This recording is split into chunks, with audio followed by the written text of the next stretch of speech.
Welcome everyone to the Game Dev Discussion Podcast. This is episode 54, and we've got our first tech artist on the podcast. We have lead tech artist from Playground Games, Mike Pickton. Dude, Oh, thank you so much for coming on. yeah, very welcome. Happy to be here. Looking forward to a nice little chat. Man, I mean, you guys are like the unsung heroes of the industry. Like, as when you're training to be an artist, whether that's character, environment, you sort of you touch tech art a little bit. You touch collision and you touch like shaders, but super surface level. Mhm. You guys are like the brains behind making things actually work. I think probably best place to start is, I guess, can you give like a synopsis for anyone who doesn't know what tech art is, or Yeah, first meeting the term? yeah. Sort of I mean, synopsis of what it is. I'm super happy to because this is actually something that I think a lot of tech artists wish we could sort of broadcast a bit better. Is what the heck do we do, right? Because in some ways, if we're doing our job well, you don't even know what we're doing.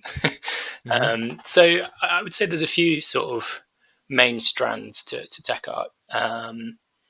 You've got the sort of tools and workflow side of stuff. So um, as an artist, you want to just get on with your work. Just use the programs you use, press as few unnecessary buttons as possible, and see the results in the game. It's sort of our job to make sure that that is as painless as possible. Inevitably, every project has really sort of specific requirements that this sort of generic tools maybe don't cater to. So there's a lot of opportunity to say, okay, I see you making this kind of content.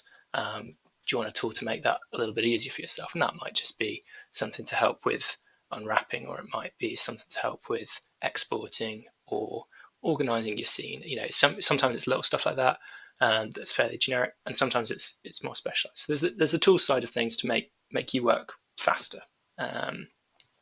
Then there's the sort of more quality end of the spectrum where you've made your excellent models, excellent textures, you bring it into game, and obviously there's a couple of things that need to happen to make that look good on the screen.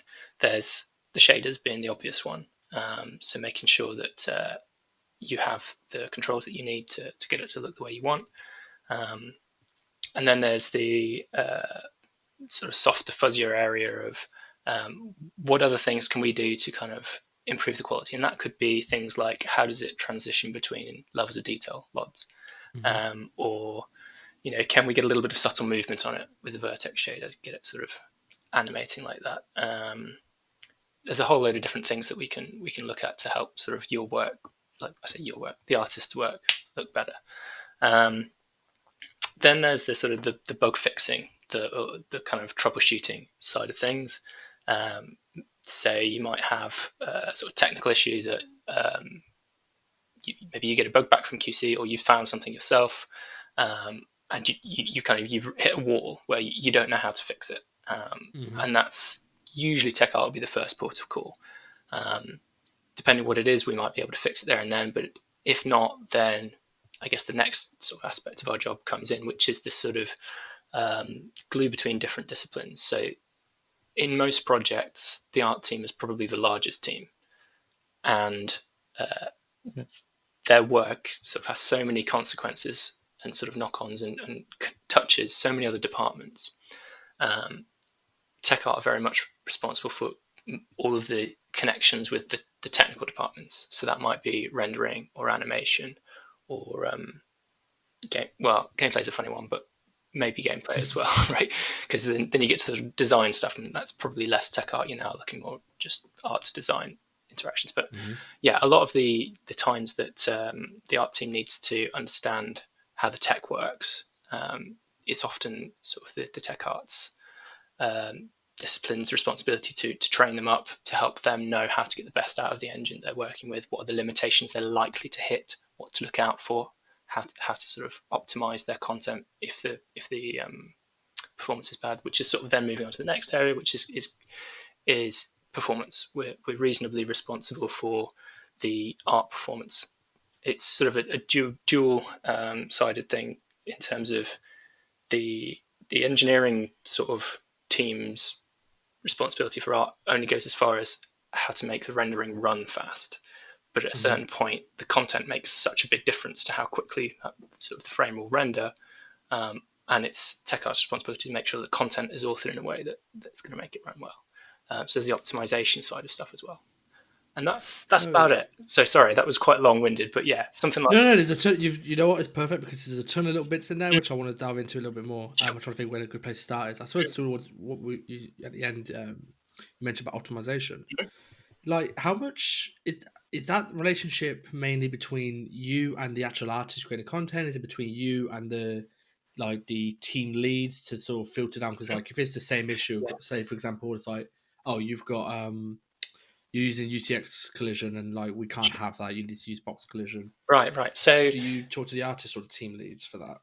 I think you have to take as many approaches as necessary, and ideally the most appropriate one for each thing. So if it's a Mm-hmm. simple matter of you've come up with these budgets, which usually tech art does in collaboration with rendering, Mm-hmm. and you want to help enforce those, that might be where the tool side of tech art comes in. Like we don't need to come and talk to you if we can put on your screen a display that says triangle count and goes red if it's too high, right?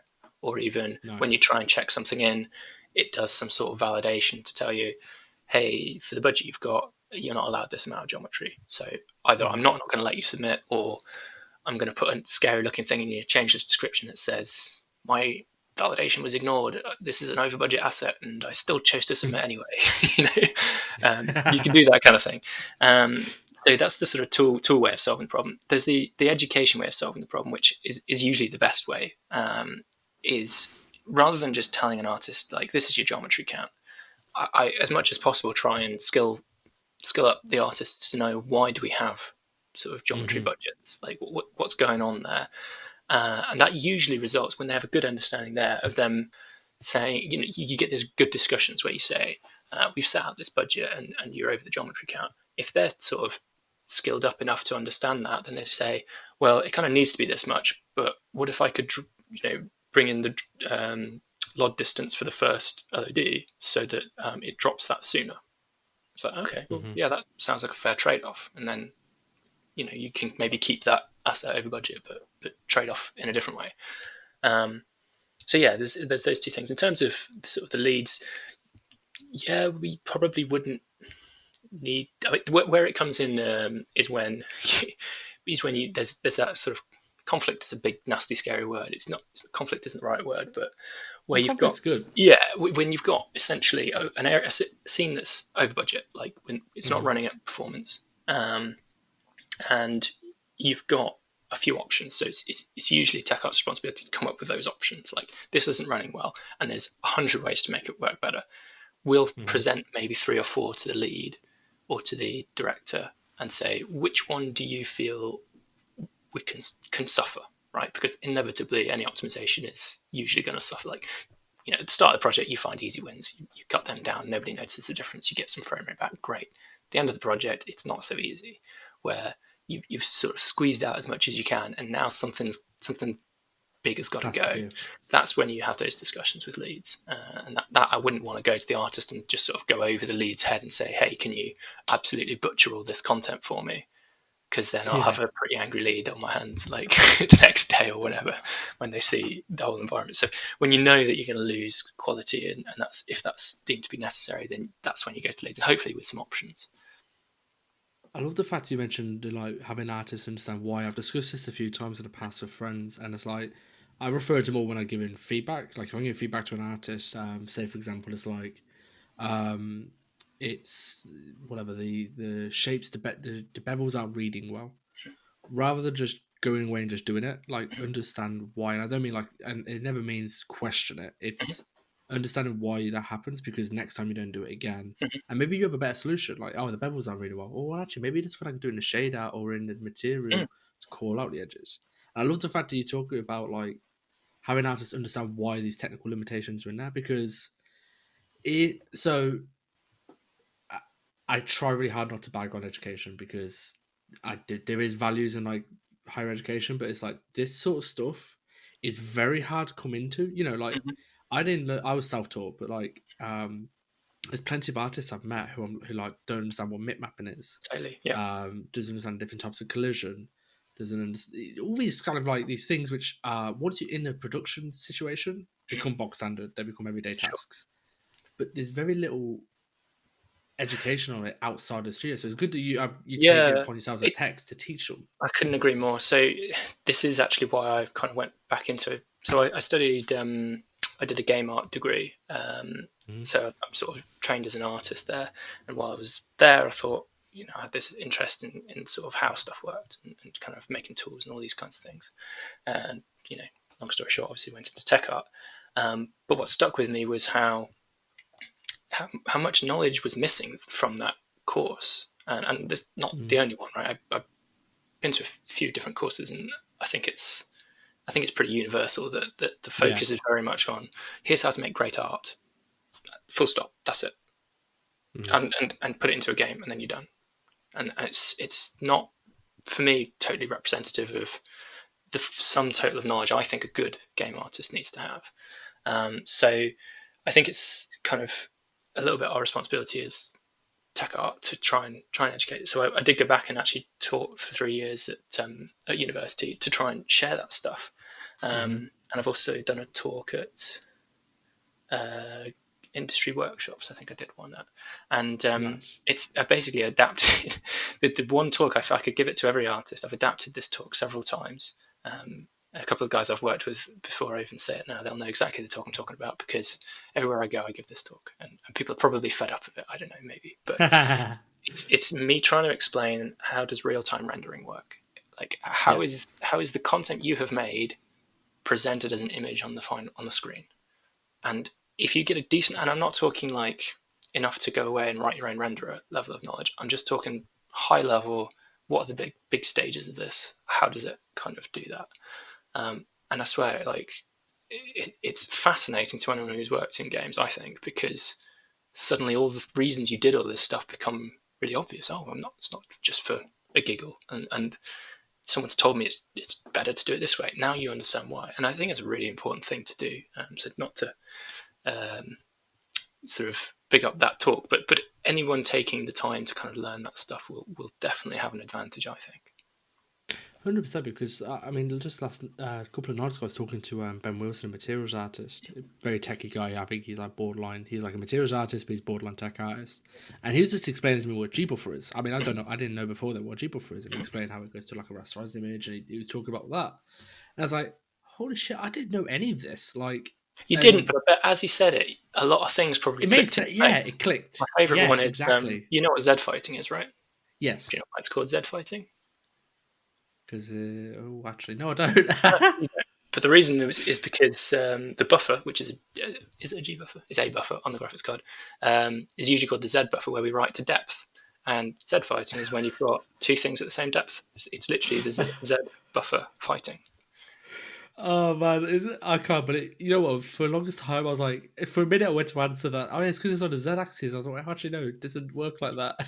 Well, uh, I guess if your screen is X and Y is up and down, then the kind of Z is depth. That's probably why it's yeah, called Z true. buffer, right? I mean, this sort of stuff though, it's like it. I feel like it helps solve the annoying little problems you get. You know, like them weird little rendering issues you get in, and it's like if you're using like, for example, recently I was messing with palm shaders in UE, and it's like they're displaying a bit weird. Now, before it would be like, oh, they're just displaying weird. I'll just turn POM off. Whereas now the question I'm going to is rather than just turn it off, it's like, okay, well, something's going wrong with the rendering. Is it to do with the camera depth, offset, all this kinds of stuff? And I'm like, it when you start to understand, and I mean, I've got such a bad knowledge of like the tech side of stuff, and I'm trying to improve it. But like, as you learn more, it's almost like that Dunning Kruger effect, I guess. Like the more you know, the less you know. Yeah, And I'm like, oh god, there's all this stuff I could start figuring but out if I learned that's it. I would never bash anyone for not knowing this stuff. Yeah, it's not really. Absolutely not. It's not accessible, is it? Really? Not at Well, all. It's so difficult. not to me anyway. No. And often it's two extremes. You'll find like it's either so dumb and obvious that you already knew it, or it's like here's a technical paper on it. And it's like whoa, Yeah, that's a lot of scary it's looking a bit words in that daunting. thing. I don't want formulas. They're just Um, high level. well, so at the very beginning, your answer, you said this is something you, as tech guys, want to do more is talk about this stuff more. I suppose this brings me on to a question. It's so as an artist, like we're talking environment, character, whatever, it doesn't really matter. Yep. Like it's very self-explanatory how we show off our work. We're like, hey, here is a beautiful environment. Here's a beautiful Yeah. character. Here's a great material. Tech. I feel like it's kind of like you said. If Hmm. the game really gets released and it's optimized and it runs well, it's like you've done. It's like typography. Like you don't notice Hmm. good typography. You know it's bad typography. Right. What's like? How do you guys broadcast your your career? Like what's Yeah. it's hard to like, especially as a junior. I feel like okay, I know I want to be a tech artist. Like, what does a tech art portfolio look like? Do you know what? I think it was actually easiest to put together my portfolio as a junior. And the reason is because while I was at university and trying things out, everything I did was my own. It actually gets Mm, harder when you're professional. One, because your work you might not be able to share it at that time, but if you mm-hmm. even if you are, you've got, you might show a screen from the game and you see all this amazing looking great stuff and you say something like really abstract, like I did how the rope dangles, and it's like what? Yeah, It's really like specific, and, and yeah, it was a tricky problem, but it's hard to sort of show that off. It is a difficult problem. I think shaders are the easy one to show off. mm-hmm. I think tools can be, if it's okay to get a screenshot of your tool or a little video of your tool and share that if you're going for an interview somewhere else. Usually that is not okay though, Yeah, I can which is imagine. again why it was easier if it was a junior, because yeah, everything I did was my own. But as soon as you sort of start at a studio, you're building on other people's tools. So inevitably, you Yeah. can't just show your own work, and you can't show tools because they're usually the thing that, for whatever reason, people are super secretive about. Bit weird, but that's how it is. No, I mean this is a the tool side of stuff. I guess part of me can understand what some things I don't get. People are secretive about. I'm Mm. like they're super odd. I don't know why you're doing that. But tools, I'm like okay. I can kind of I can see the line of thinking there. Yeah, But there's with it, this weird oh, go on. duality though, isn't there? Because you'll have some studios that like secret it away, and then others that go to E3 and share it with the world.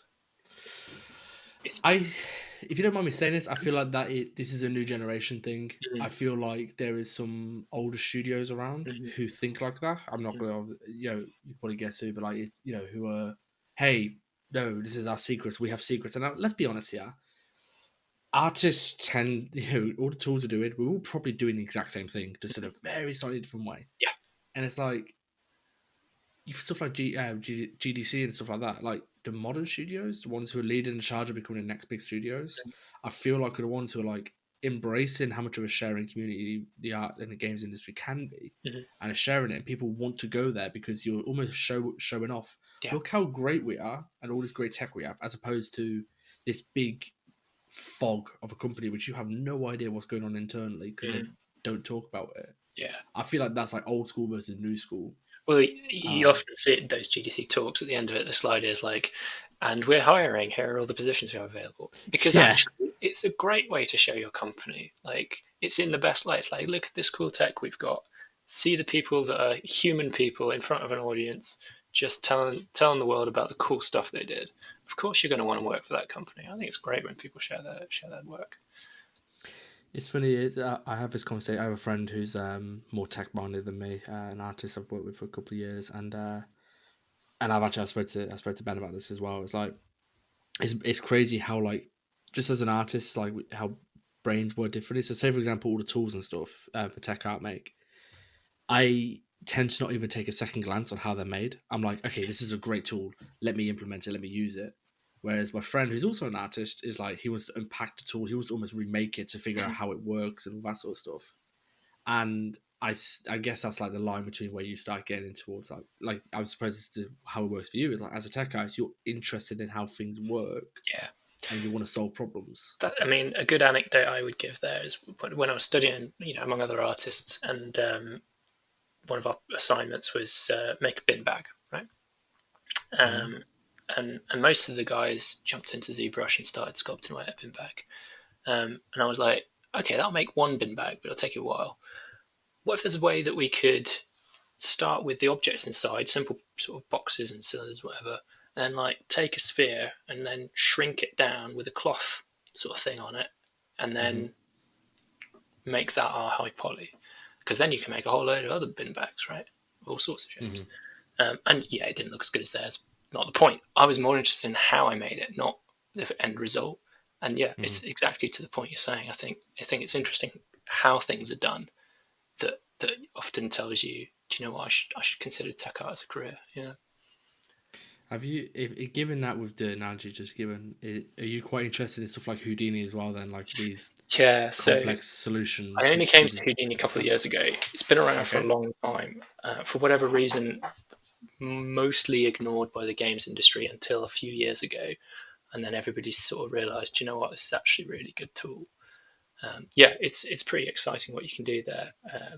Just for the fact that you're describing how you're making the asset in a way which can essentially be executed again. So change one little parameter, and obviously you can create an asset that's totally different using the same kind of logic.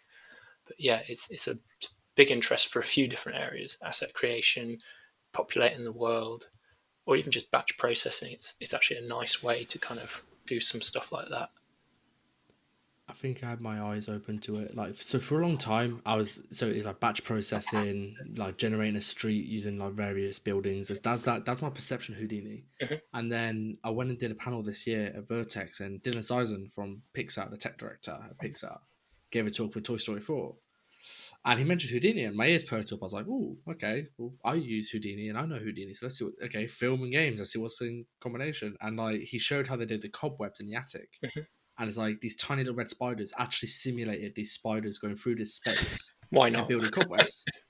And Yeah, I was like, "Oh, okay. different Houdini level. doesn't just make streets." No, it does not. It does not load And things. it blew me away. I was honestly, my jaw was on the ground, and I was Mm. like, and it just opened my mind up to like, okay, I think, how long now until this film tech transitions into games? Because it's only a matter of yeah, time. Like, they're worth kind of the testing ground. worth saying here though, Houdini doesn't make spiders webs.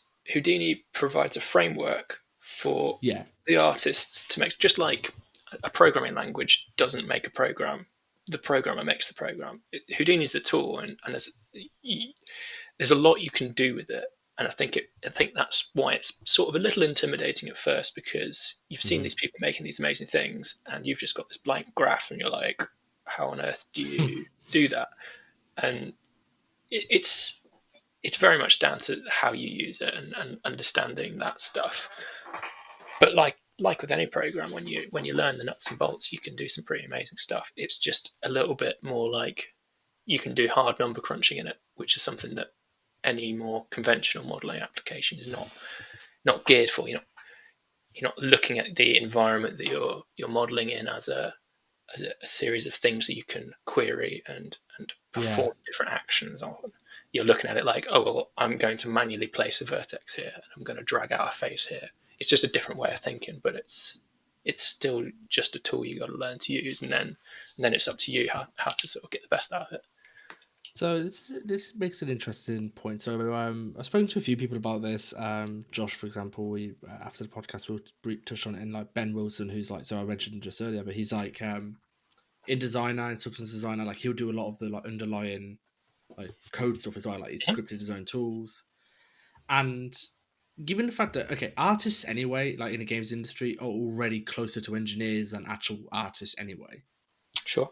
It feels like now, especially with stuff like you just mentioned with Houdini with like the number crunching, and in designer, like the people who could use the underlying layers of designer, not just the surface layer nodes, get far more out of it. Sure. Is Yeah. it a case now like we look at artists and we say, okay, you need to be able to model in your modeling package, you need to be able to do a high poly, you need to be able to texture, and you need to have some engine, like you Mm. know, put a level together in engine.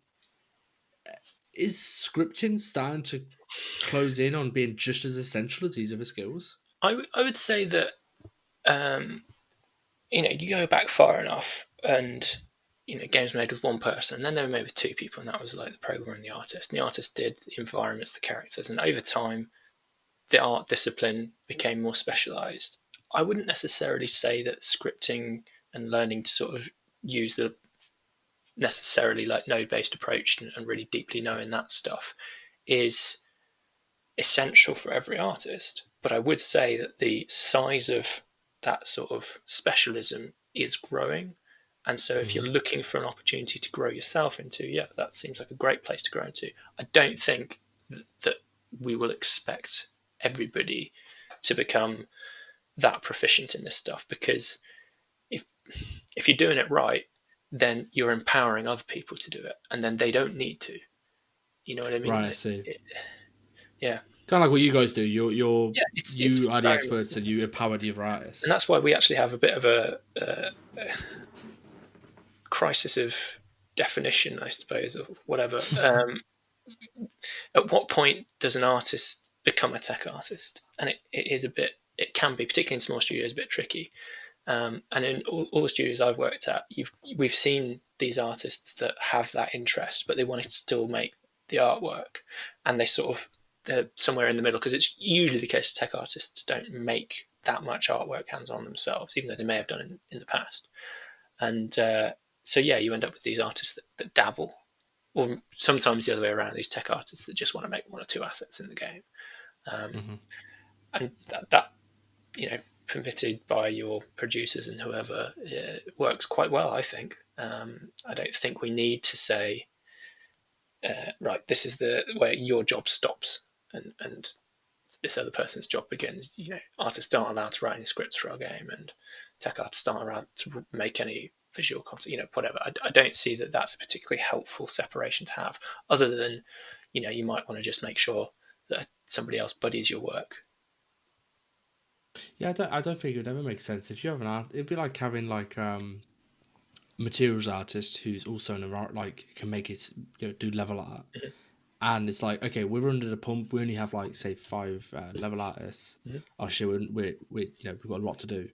And a material artist is like they're wrapping up and they're pretty much done. And it's like, well, no, but then materials artists like, no, this Yeah, is a level art. Like, this makes no sense because you just make a rod for your own back. Because not that's right. only are you making your own timelines difficult, you're gonna just upset people. People want to grow as art, and they want to do their thing.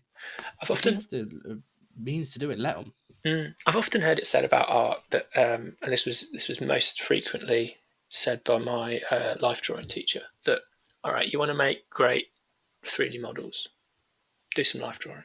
What's that got to do with anything? Well, if you sort of learn something that's slightly adjacent to your work, consciously or subconsciously, you're going to bring that back with you when you come to do your more standard work. And sometimes when you sort of feel like you've pushed ahead in your own sort of domain, your own specialism, you might either reach a wall, or you might just feel like the going is slower. And that's where it's great to kind of look at, well, what else is out there, and then you do Mm. some of that stuff, and without realizing it, you've actually informed the thing that you were doing before, and you're better at it. That doesn't mean that drawing naked people is going to make you necessarily better at whatever else, but you might be surprised that it does. Yeah, 100%. There's also even just so this is something I enjoy about. So before I learned substance designer, I was all about ZBrush. I did everything like just Mhm. sculpted everything and Yep. made everything, and then and basically, long story short, is my portfolio wasn't very strong, and my biggest letdown was materials. It was the bit I Mhm. avoided. I hated it. So I spent all of 2018 and late 2017 like just only learning designer. Mhm. And now it's like the way you solve problems in designer is completely different to how you solve a problem in a modeling package Mhm. or like in ZBrush. And that carried back round into Unreal Engine. It's like Mhm. I learned how to I figured out shaders a little bit better.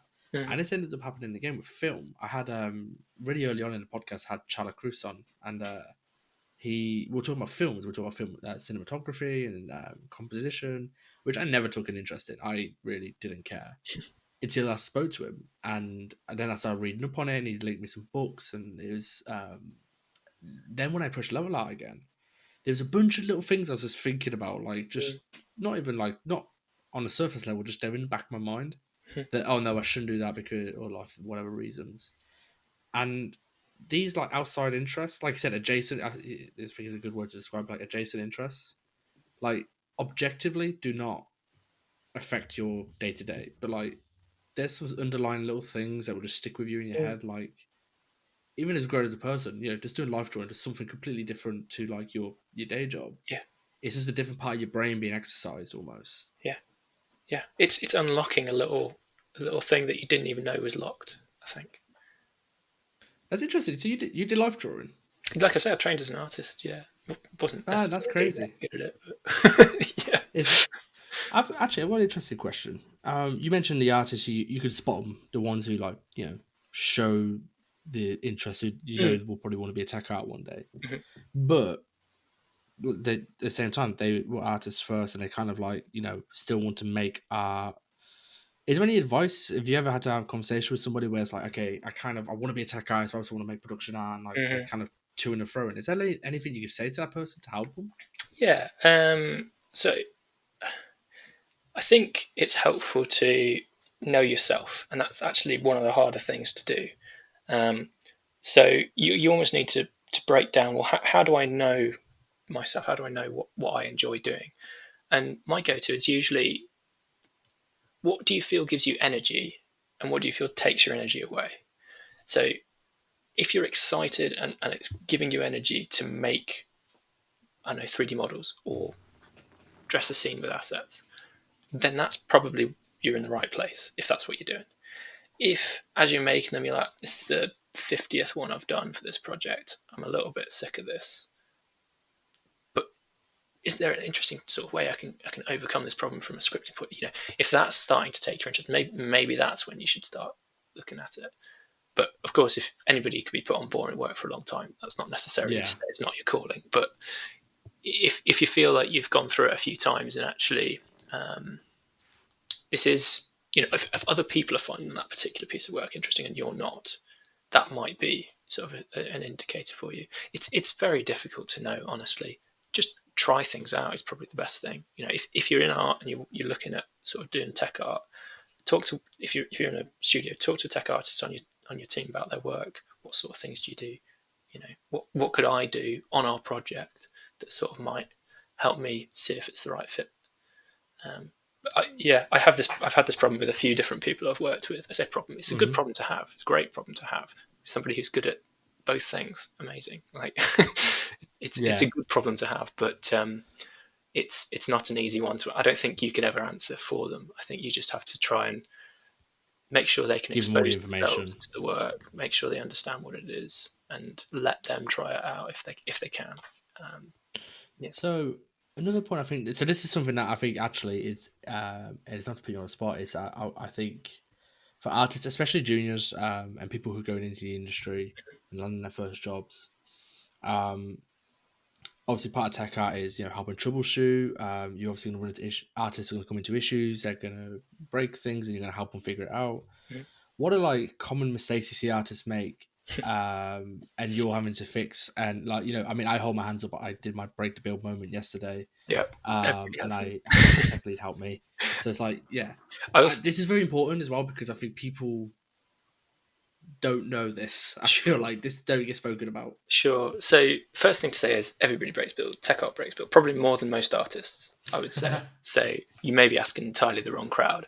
Um, but in terms of well, there's breaking the build, and then there's mistakes they're going to have, or things they're going to have to clean up later, because those are two slightly different things. I think in terms of breaking, the first thing is to accept it's going to happen from time to time. And the second thing is to say, my only responsibility here is to make sure it happens as little as possible. Because if you get too hung up with worrying about breaking stuff, you never make an omelette. I'm sure there's an egg and omelette analogy out there, right? So I don't like teams that live in fear of breaking stuff. I don't think that's actually healthy, really. Um, hmm so what I would suggest is, if you've broken something, sort of trace back, like how did it get broken? Was I, you know, could I have seen this coming?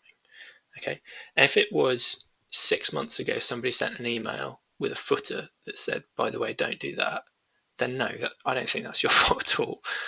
So the next thing is, what can we do to avoid that happening again, right? And that's, yeah, perhaps talk to tech art, perhaps say, wouldn't it be great if we had something that validated that, so that before I even am able to submit it, I've seen that that would be breaking the build.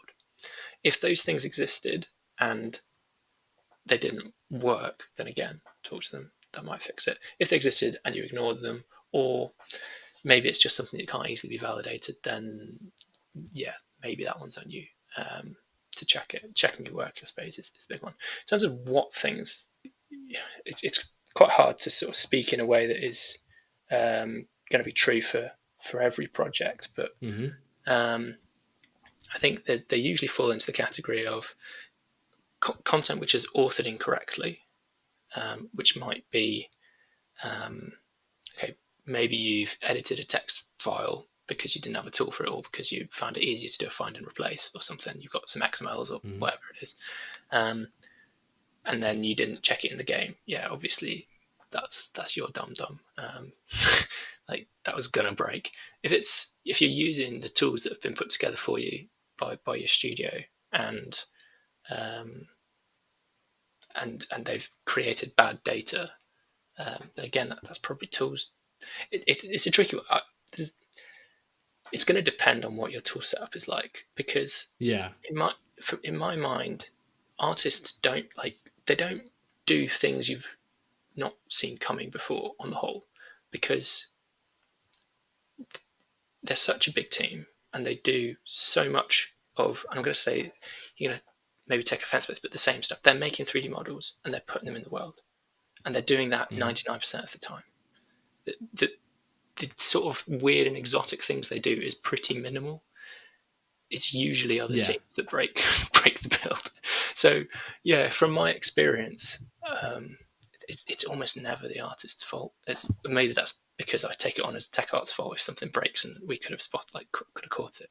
Do you know what I mean? So Yeah, no, I get what you mean.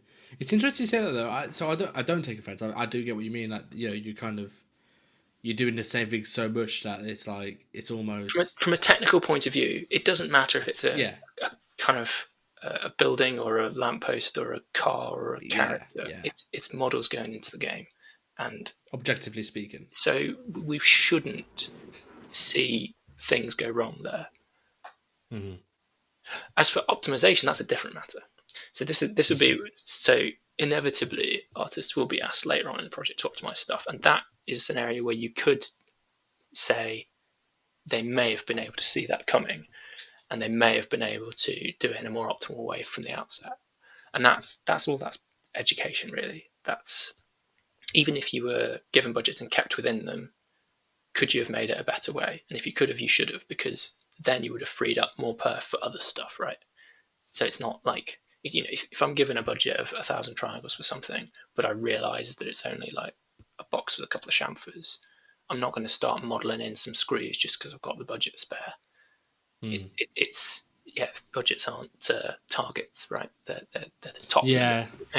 So there's that. Then there's another one I've sometimes seen, is the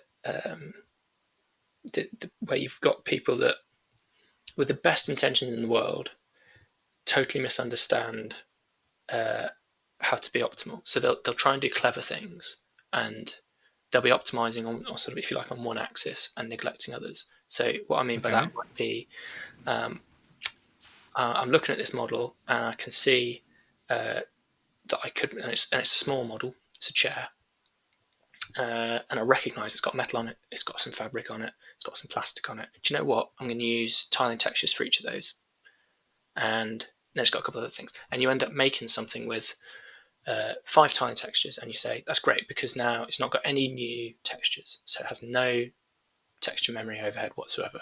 So they've optimized for that. What they've not realized is they've just made it out of like 5 or 6 materials, which is, each of those a draw core, and Yeah. that might be very much contrary to how you would want to make that asset. So sometimes they'll like optimize with blinkers on. They'll say, I'm going to do this way because, isn't that clever? Aren't I clever? I've made it this way, and it's free Hmm. for texture memory. But they've sometimes neglected other things. Another one would be, they've made the asset really well, and then they've gone and put 20 lights on it. It's like, well, there's no budget for lights, right? So we're all good. Guilty. Do you know what I mean? And and that's where you sort of, the more you know, the less likely you are to do that stuff. And you'll look at that and you say, okay, well, these are all downcasting lights on a flat wall, right? They don't need to illuminate objects nearby. So why don't I make an emissive texture that has those sort Yeah. of downcasting lights baked into it? Great, much cheaper. Looks probably better as well because you get a nice penumbra, which you might not, depending on what your engine will do. Hmm. You get a nice kind of look to it. But yeah, there's no No, that's very specific things, comprehensive. but there's that's often a thing I'll see is people optimizing only on the things that they've been told, like they've been given a triangle budget and they've been given a texture memory budget, and that they've not got the knowledge to know that actually there's all sorts of other costs that they bring in when they bring in their asset that aren't those two things. And maybe you could make a more comprehensive budget. So now you have a limit on the number of lights, you have a limit on the number of draw calls, you have a limit on the number of meshes of collision, you have a limit. But it gets to a certain point, this is like just overwhelming. People are there's too much to look at. People like just a triangle count. They like being told, yeah, this is your triangle count. Even though triangle so counts, they know the goalpost to work towards. the joke of it all is that triangle counts are rarely the thing that actually anyone cares. Like they It's rarely. draw calls, isn't it? That's what I seem to hear. Like Yeah. that's the optimization I seem to hear about more. Like triangle counts barely get mentioned now, unless you be stupid with it. Like it's draw calls is what gets mentioned more. It's a funny one because I would say draw calls on like Xbox 360 that generation were the big thing. That was it, because there was such a huge overhead for spinning up a draw that was what killed it. The next generation, so looking at Xbox One, our current generation, that overhead has been reduced quite significantly, so it's not as bad as it used to be. Geometry cost is also very low. So in some ways, it's almost neither of those. The thing that kills performance in most games is not those things. It's things like overdraw. It's having lots of lights. And it's the rendering costs, which admittedly are more in the control of the engineer's hands. But the expensive things are not necessarily content. For content creators, the things that will break it will often be overdraw and lights, because they're the things in the content creator's hands that will hurt perf the most, from what I've found. So this is like you know what? It's like you're a pro or something, because like this is a natural segue into. And for those who listen, I don't know if anyone listened to the first episode of Insert Topic, where we had a bunch of environment artists all just speculating and talking about UE5. Yeah. I'm just curious, and this is pure like speculation. Neither of us have any insight to UE5 whatsoever. Watch the video once. What was your immediate reaction though? Like, you hear words like million tries, unlimited draw calls, and you hear these buzzwords. What's going through your head when you heard that? Well, I'm a cynic at heart, I guess. There's been a lot of tech that's shown and how much of it actually gets used. That said, I don't doubt that what they're showing is real stuff, and they did it on PS5, so absolutely they did the best test to prove cynics wrong. I think that was a great thing for them to do. Say it's on a console. It was on a console, right? I'm not making that up, am I? It was on PS5. No, it was on a console. Yeah. That's what was impressive for me. Yeah, it was on me too, PS5. absolutely. Not a PC with like 5 Titans running. Yeah. What you won't typically see is what are the costs for that. So I thought it was really interesting that they didn't say that their lighting was ray traced, despite the past year or two them harping on about ray traced lighting. And for those in the industry, they'll know ray traced lighting is hella expensive, even for next gen, right? That's the games that choose to use that they're going to be carving out a huge portion of their budget of a frame for their ray traced lighting, and inevitably that eats into other budgets, and you won't see that. It's, as a player, you won't know like what has been sacrificed to make that trade-off work. You can also pretty much, unless they're doing something temporal, which would be a really clever idea, then they're probably not going to be doing 60 frames per second. When I say temporal, I'm meaning like trying to recycle the last frame's calculations in the next frame, right? Don't know whether anyone's doing that with ray tracing, but so yeah, it's a big trade-off.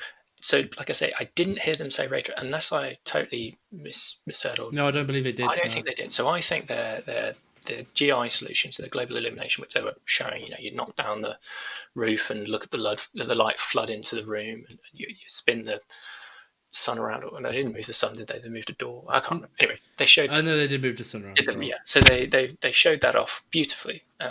So their global illumination was a big selling point there. Lumen, I think they called their tech, and that's another giveaway, the fact that they bothered to name it a thing rather than just calling it ray traced lighting. Pretty much tells me that it's not ray traced. Now that's not a bad thing. A lot of people might hear that and think, "Oh, we were promised ray traced lighting. That was going to be the gold standard." And sure, it really probably will be when we get it. I actually think it's a much better decision for them not to have done ray traced lighting if that's what they've gone ahead with, because it's so expensive. So they found improvements to what is likely to be a probe-based solution, which many games have.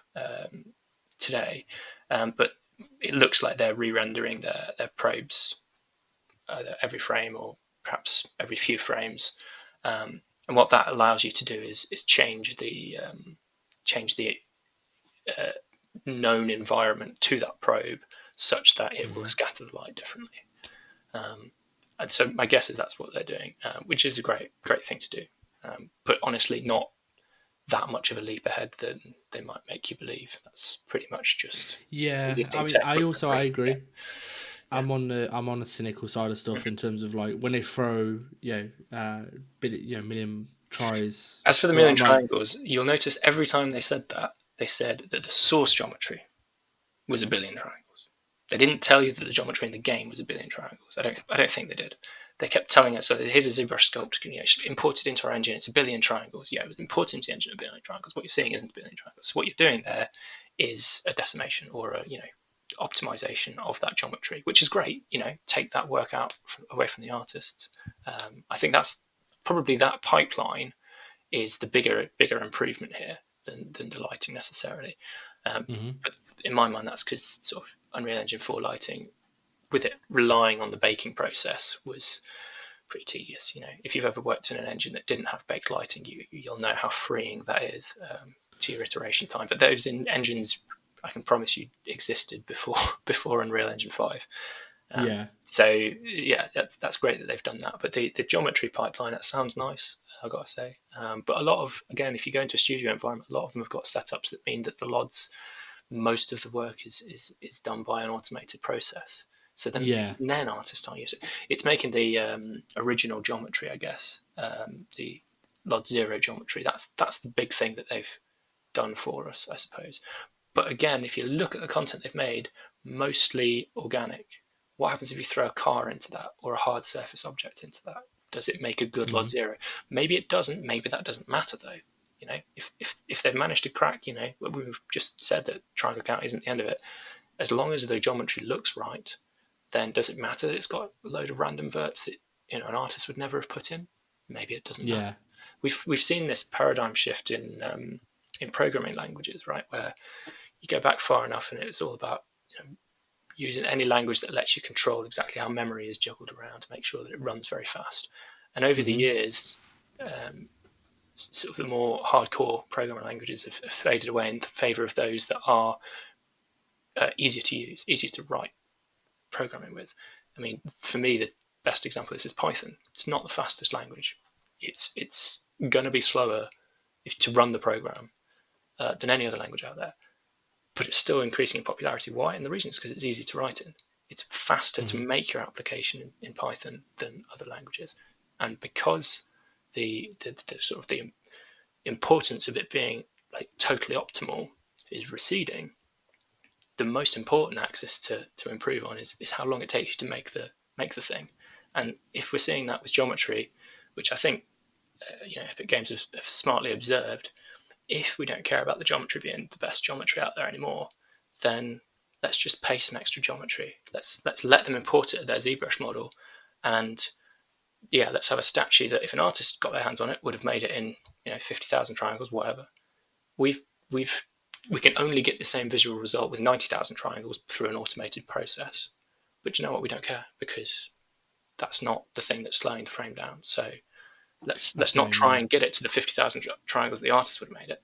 Let's just pay the 90,000 and it's like improve their work. picking the battle to die on. Like you could spend all this time on the 50,000 triangle the artist would make, but Mm-hmm. it's like a tiny improvement Yeah. versus somewhere else you could pay that And cost. do you know what? For that time, if you give an artist a few hours back and have them spend it on checking over placement of stuff and maybe where your lights are, maybe reducing the overdraw on their foliage, that's probably, if you had the however long 2 days of work that would have been, and you put it on that work, you might find actually your optimization time is better spent even by the same exact artist doing slightly different work.